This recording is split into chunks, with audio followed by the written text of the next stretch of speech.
up mga lods?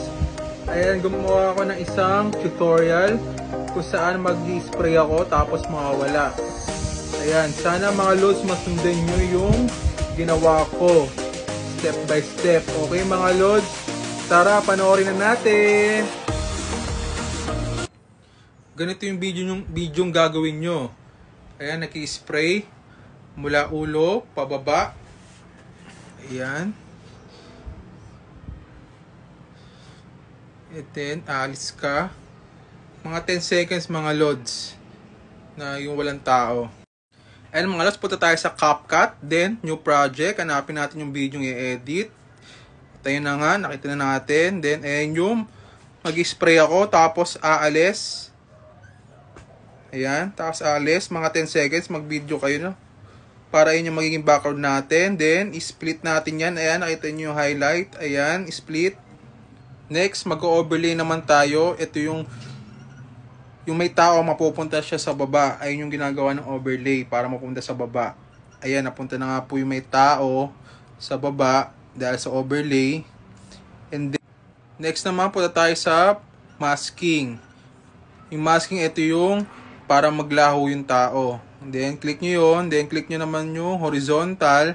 Then, invert. Click nyo invert. And then, ayan, para mapunta naman papataas yung dilaw na linya.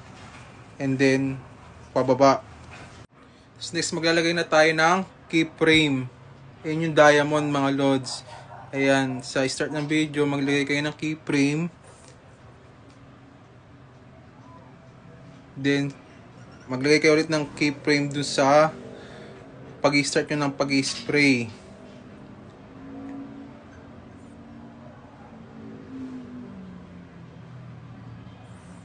So, ayan, mag-start na tayo. Mag-masking mga lods. Ayan. Sundan nyo lang yung pag-spray. Ayan. Spray tapos baba. Spray. Baba. Spray. Baba. Spray. Baba. Spray. Baba. Spray. Baba. Spray. Baba. Make sure hindi nyo matatakpan yung sprayer nung kulay dilaw na linya. Okay? Yan, spray baba hanggang maglaho na kayo mga lods. So yan, check na natin yung outcome mga lods. Ayan. Diba mga lods? Ayan.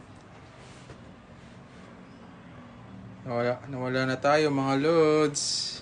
Ayan yung outcome. Okay? So, okay na siya.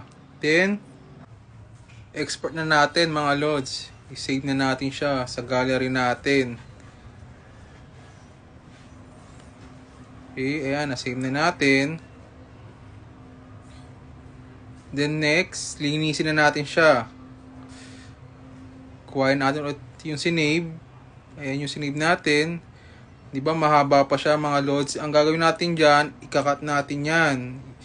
Baga, i-split natin yung hindi na natin kailangan na video. Ayan, paabutin natin hanggang ayan, mga 10. And then, babaguhin natin yung speed nyan guys. Click yung speed.